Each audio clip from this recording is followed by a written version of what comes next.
Good morning. I wanted to take a couple minutes to go over a few things in Flight Sim, as I've been doing a lot of flying lately and actually have quite a few videos in the bag.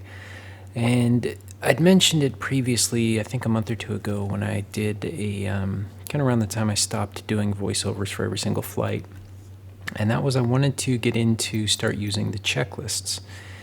And you've probably seen me use some of these to various degrees, if I could find the button, on some of the videos that should be coming out around this time. And I hadn't at all loaded the checklist menu in the game until that time frame because I wanted to stay focused on more the casual gameplay, and I thought the checklists would be a lot more in-depth than they actually are. There's two things on the checklists that I really do like, but a lot of things that I really don't in the way the game operates. And I know they've got a couple updates in the works that should be out before within a month, I believe. I don't think any of these items are on there, but I would love to see these things addressed, both for casual players and for simmers, simply because it makes it a little more in-depth and a little more immersive. So the first thing in these checklists is that there's only 3. And that's really disappointing because there are a lot of checklists in a real airplane. You've got the engine start, of course, starting the engine, after starting the engine, taxiing, pre-takeoff, post-takeoff, in-flight, cruising, descent. There's a number of different things. Now, some of these checklists may not really have much for people to do or to really worry about, but in other cases, there's a good number of things that need to be configured to have the plane ready to land. And then once you land, shutting everything down again. So just to only have the 3 power-up checklists is a little bit disconcerting, especially a year and a half after launch at this point, something like that, 2 years, I don't know. It's a little disconcerting. So in this game, it's especially the A320, it's very easy to pick up the checklists and power it on. Some of the smaller, some wicked lag. In some of the smaller airplanes, it is a lot easier to set up the actual airplane and power it on. There's not quite as many things to do, but the A320 for me in this game is such a wonderful airplane because it's so capable and manageable and easy to pick up and start working with. And it's just a joy to fly because of that simplicity.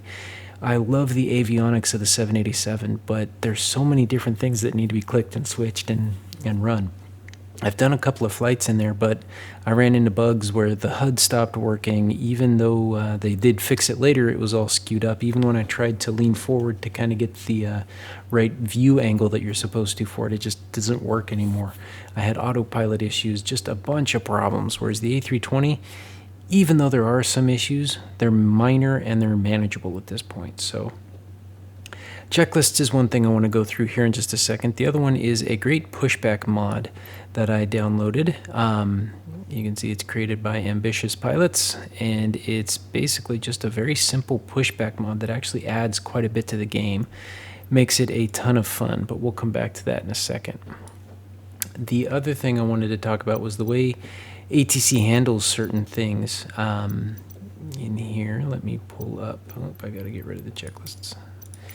In here, typically I fly with ADI radio communications because the pilot is not the one doing the communications. And if I'm flying the plane, the first officer would be doing the communications. In a smaller plane, then yes, I would probably be a solo pilot.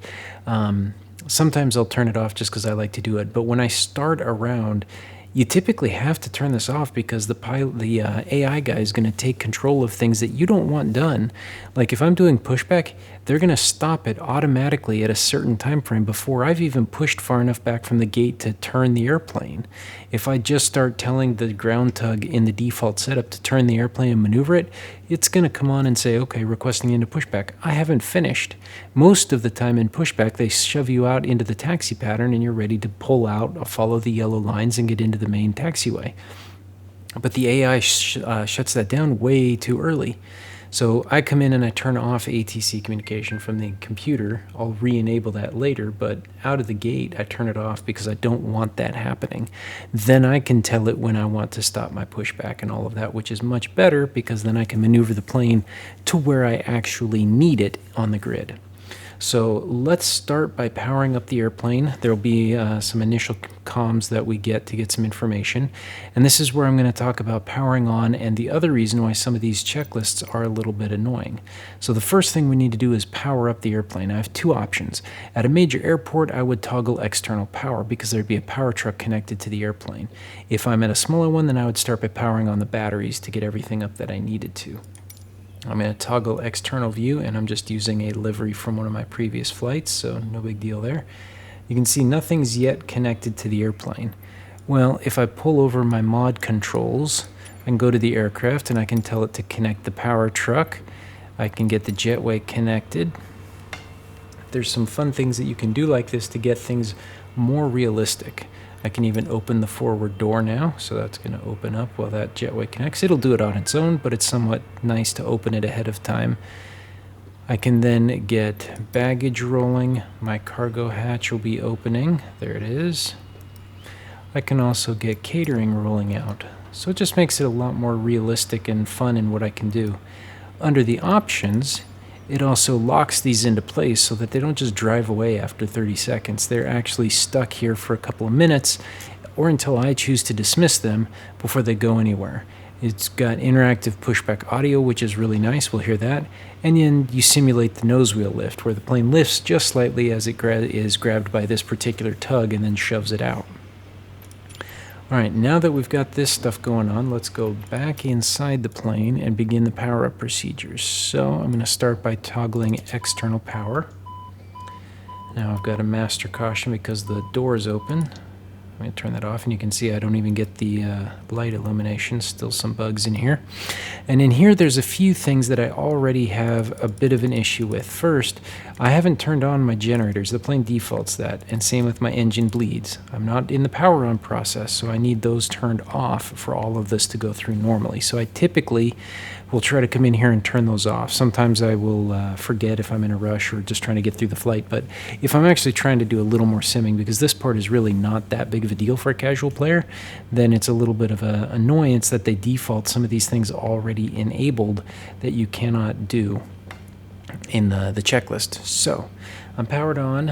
What I would normally do is tune into DFW, announce that I'm here. They'd give me some of my initial information, and then I could begin getting ready to go. I'm going to forego talking to the tower for the moment, and I'm just going to do my before engine start checklist. Now, I've done this so many times that I know what everything is, but if you're new to this, you have a great option to evaluate, which walks you through it. You can auto-complete an item, or you can auto-complete the whole page. So if you just want to tick off the checklist, you can automatically do it. But in evaluation mode, you can hear the thing talks to me, gives me a great visibility of the control panel, and tells me which buttons I need to push. This is fantastic guidance for a new player to figure this out. So if I'm going to begin my power on process, I can do it. It's walking me through everything. Now I've got to turn those generators on. And you can see it doesn't highlight these because by default when I turn the power on, they automatically come on. And it's just some weird bugs that they do.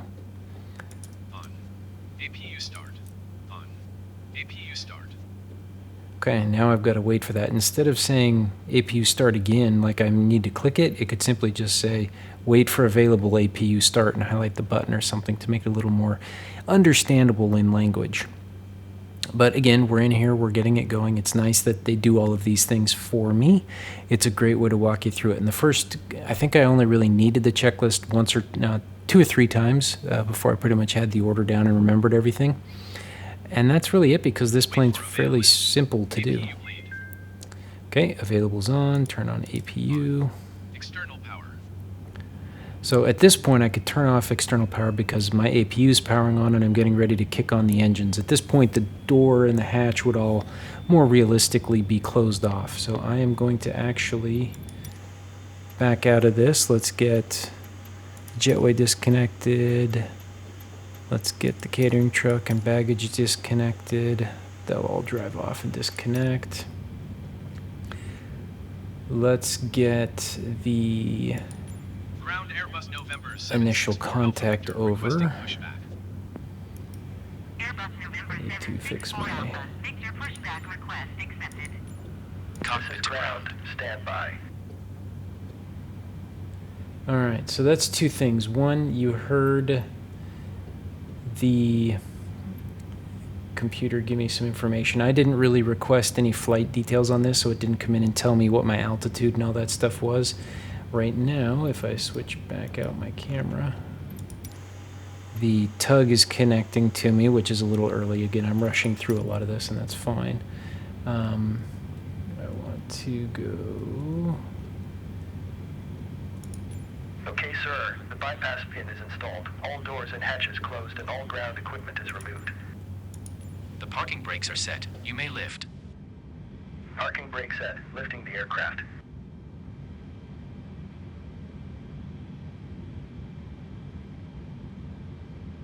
Standing by for pushback. Alright, so I'm going to pull back out to my normal viewpoint here. Alright, so we're ready for pushback. I haven't done that yet. We've got all the power up. I'm going to turn off exit power. Fuel pumps are on. Get my beacon up. And now we've finished that evaluation. Okay, so the next one would be starting my engines. You don't usually ramp the engines up when you're parked at the gate, so at this point I'm ready to go back into my pushback. Now with AI control off, I would have clicked start pushback, and that would bring the tug in and they would communicate with me. They're now connected to the airplane and ready for pushback, so I just need to select where I want to be pushed. If I'm at a parking spot, which I think I can see... from here, yeah. Out here you can see these smaller airplanes are at them, but there's a few for larger airplanes just as kind of waiting areas. If I'm at one of those, you may not have an obstruction in front of you, so you may be able to be pulled forward in the pushback. Now in pushback, you would want to be stuck out here in the lane, essentially, where you could then take one of the available taxi routes. In the game, it would stop me somewhere over here, and I would have to manually crank if you've seen any of the older videos. So I'm going to call out go backwards. Go ahead. We are cleared for start and push. Parking brake set. Okay, cleared for push start. Please release parking brake. Okay, so I'm going to release the parking brake. Parking brakes are released. Commencing pushback. He's going to start pushing me back. And It will what I start like in about this sequence. mod... Yeah, I'll start the engine in a second. So what I like about this mod is I can speed the tug way up, which is just ridiculous, or I can go super slow, which is basically parked. It defaults to a nice speed, and then from here I can pick the direction. The tug, if I'm going to steer it to the left, is going to go this way, which steers my plane to the right, which is the direction I need to go. And I can turn really sharp or really shallow. What I don't like at the moment is that the harder you turn, the faster the tug pushes you, which is a little unrealistic. So I'm going to back out a little farther, and then I'm going to start my turn. Normally at this point I could be beginning my engine startup processes if I was going to roll out pretty quickly. I'm not. It's not a big deal. We'll do that in just a second. So now that we're getting out there, I'm going to start rolling the plane. What's also nice about this is you can just use your rudder controls to set the speed. You can see I just hit my right rudder, defaulted back, and then I can just slowly crank my rudder more and more to maneuver this plane exactly where I want it, or at least more accurately where I want it than where the tug operator would drop me if the AI control was running everything. So let's ease up a little bit. Let's get right on the yellow here. This is a great mod that really makes it a lot more realistic. I'm pushing at an angle.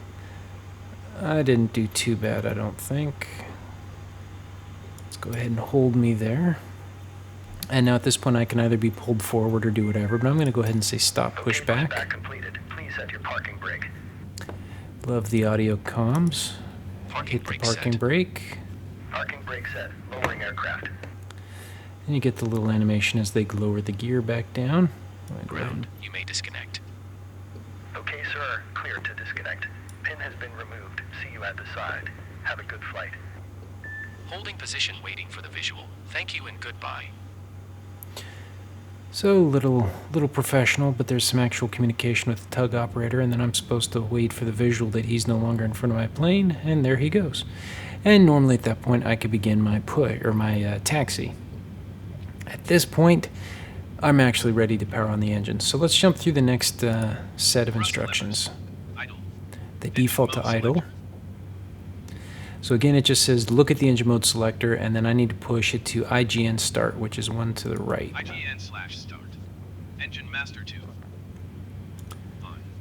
Engine master 1. Now, at this moment, it wants me to toggle the other engine on. Let me see if I can get back to my regular view here and zoom in. So you can see what's happening is the engine is starting to come online. We're going to start getting generator power, engine temperature, rotational speed, thrust output. It's all going to start coming on. Now we've got combustion, that the engine's spinning. You can hear it kicking off, and there we go. Temperature's coming up. And if you heard the tug operator, she said you're cleared to start your engines in sequence. Most planes don't fire up all their engines at once. It draws a lot of power from the auxiliary power unit, which is in the tail of the airplane, which is what I powered on first up here. That was the engine that we heard kick on. That engine's going to be used to drive the electronics and boost my engines to get them spinning and running. And so that one's spinning up, and you don't typically want to fire them both up at once. At the moment, the way the checklist runs it is it wants me just to flick them both on at the same time.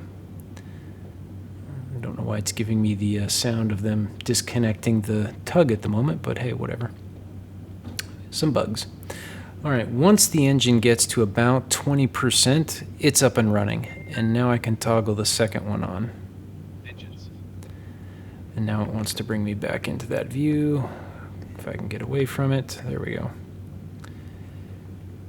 And now I've just got to wait for them to stabilize, which again is that 20%. So it'll take it a moment to fire up the other engine, at which point I can begin my post-engine startup checklist and then roll with my taxi.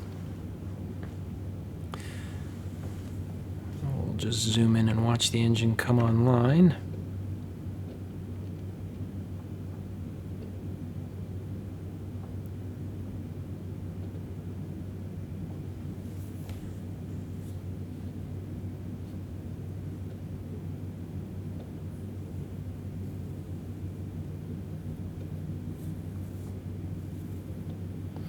All right, the engine's almost there. Now, typically, again, this is what's happening during pushback, so that by the time you've gotten pushback and they've disconnected the tug and the tug's driven away, you're, for the most part, ready to go. There really isn't that much left that you need to do. All right, so that checklist is done. Now we go to the after one. Now I need to come up here and turn off my APU bleed, my APU master switch. It'll disable the start of it. Then I can come down to engine mode selector and set it back. Now I'm going to auto complete the page because I'm done. But there's so many other things that haven't yet been done. I mean, I'm pushed back and I don't have my strobes on. I wouldn't normally have my taxi lights all the way on at the moment because I'd be blinding the poor tug operator down there. It's daytime, so I don't need an nav and logo. I would probably extend my landing lights at this point. Now that I'm ready to taxi, I would kick on the taxi light and say, let's go. But usually once a plane is pushed back, the strobes are on to alert other planes of wings and all that stuff. So that's it for the checklist, and that's really why I kind of say it's a bit disappointing because you really don't get to do much in it. So, yeah. They also don't even mention flaps. Before taxiing, typically you extend your flaps, depending on your weight, the runway length, all that good stuff, once to flaps 1 or flaps 2. I typically go with flaps 1, but if you've watched, or as you watch ahead on some of these videos on shorter runways, or if I'm flying at a much higher weight, I will sometimes depart at flaps 2. Some other things I would really wish they would fix in this game. Some airports, when you're here on the map, you get to see this awesome actual layout of the airport on your navigation screen. You don't always get that, and that's kind of what I don't like, especially when I'm zoomed in this far. It's great to actually see the airport. Now, I know some of the airports I've been flying into are a little smaller, but recently, I think when I was flying into Paro, I was trying to get the weather up. I was trying to toggle the turbulence because we were getting slammed around, as well as trying to toggle the terrain. And I couldn't get the terrain toggle to work. I couldn't even get the on button to kick on. I was toggling down here trying to get the turbulence chart to kick on, and I couldn't see anything. Nothing on there was working. And you see, now it's gone. This is what I typically see. All I did was toggle the system off and back on to the position 1, and now my airport view is gone. I can't see it anymore. If I toggle back to off, now it's back. Why is that? If I toggle to position 2, it's all off again. So what's going on here? The radar modes sometimes work. There's a flight where we flew into NASA, where they landed the space shuttle down in Florida, and randomly I got the weather chart to work, but it would only download the instant I toggled. It wouldn't do any real-time updates, so I kind of had to go back and forth and mess with it, and that was real disappointing because that made it very difficult to spot the cells and potentially maneuver around the cells. Instead, you just kind of punch through them all, which is a little awkward at times. Now, my final complaint is about the view position. Right now, I'm kind of centered in the seat, which is fine. That's not the end of the world. But I'm way too low. This is not how a pilot would sit. And in this plane, that's the purpose of these 3 dots. They are to help you align your position. So you should be kind of flat across. This is a little bit low in my opinion. That's a little high. I'm just using the keyboard up and down arrows to toggle it. So I think this is about the right position for it. And I should be a little bit more to the left because the red dot should be hiding this other white dot if it was going to be the correct position. I need to go look at the keyboard shortcut to shift myself left a little bit, but that's what this is for. And the co-pilot, he should only see this dot and his dot over there. I shouldn't be seeing his. So it just means I'm not quite in the right position. Now I could fix that by potentially moving forward or a bit to the left. That's just the seat position is a bit off at this point. And I think I would prefer to move it forward. But I've got the camera controls up over here, and I really want to go in here and reset some of these, but I have yet to really find a good way to do it. I'm sure there's ways to do it. I haven't Googled it or anything like that because typically I just click a couple buttons and I move the camera up. You can toggle forward to kind of scoot in and look over the nose, which is much better, and you can see now I can just see the tail end of his dot, so I'm a bit too far forward for regular seat position. And if I look at the seat now, I'm kind of down in the middle of it, so I'm a little in the back position. You can see these seats are extended almost all the way back, so this is not a realistic seat position. This is a bit too far forward, and this is way too far back. You can see I'm at the back crease here. That's not exactly where the head should be in the airplane. So I wish there was a much more easy way to configure that to be better, because you do need to see, and it really changes how you fly this airplane, and any airplane really, to be in the correct seating position. So I may investigate that a little more, but for now it's been fairly easy to just kind of zoom up. Here's the zoom forward button. I usually don't do it because it's a little more finessing, and this is the right seat position for this airplane, at least at the moment, according to those dots. So anyway, thank you guys for watching. We will see you in the next one.